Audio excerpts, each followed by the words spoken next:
काहो साली जी, कहाँ की तैयारी बाहो? रहो न जीजा, मैंने तैयार ना होकी। ओहो बुझ गई नी, मनबू ना सो। हाँ जी।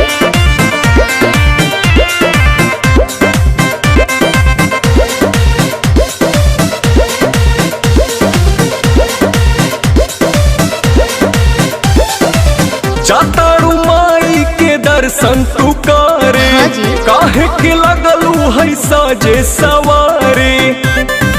मैंने तैयार ना होकी। अरे जल्दी होखा, जातारू माई के दर्शन तू करे, हाँ जी। काहे के लगलू है साजे सवारे। रील बनी मंदिर के गेट पर जीजा, अच्छा वीडियो बना के डालब नेट पर जीजा। ओके। बुलेट पर जीजा, का? बुलेट पर जीजा, बोला ले चले घुमावे बुलेट पर जीजा। जरूर हो। बुलेट पर जीजा, बुलेट पर जीजा, ले चले घुमावे बुलेट पर जीजा। बुझनी? हम सब बुझतानी।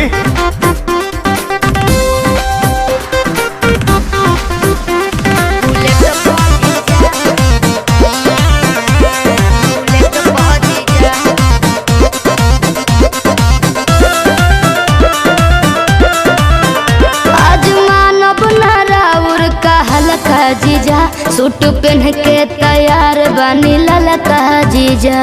अच्छा ठीक बा। ए जीजा जी सुना, जौन कहबू खाए के साली उ घर ही लिया दे हबो। अरे ना जी। डेयरी मिल्क कहा चॉकलेट तू पैकेट खिया दे हबो। मालूम ना हम चॉकलेट पा जीजा, अरे चाउमीन चाट के प्लेट पा जीजा।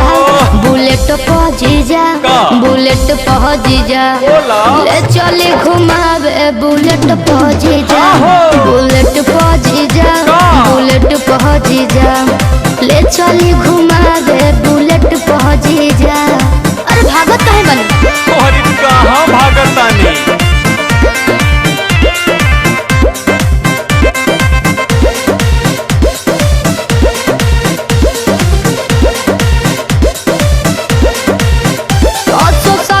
पंडाल में घुमा दी जी। हाँ। जीजा बिमल से ये श्रद्धा पूरा दी जी। ठीक बनू, फिर कुछ ना कहो। अच्छा सुना, जयबू माई के दर्शन करे की का वीडियो बनावे जाइबू। माना बतिया विनय पांडे के का मोबाइल भूलावे जाइबू। आई है नेटार गेट पहुंची जा, अरे ना हो। चली पंडाल वाला सेट पहुंची जा। हाँ। बुलेट पहुंची जा, का? बुलेट पहुंची जा, बोला ले चली घुमावे बुलेट पहुंची जा। के बा? बुलेट पहुंची जा, बुलेट पहुंची जा, ले चली घुमावे बुलेट पहुंची जा। बुझनी? अच्छा तो चला।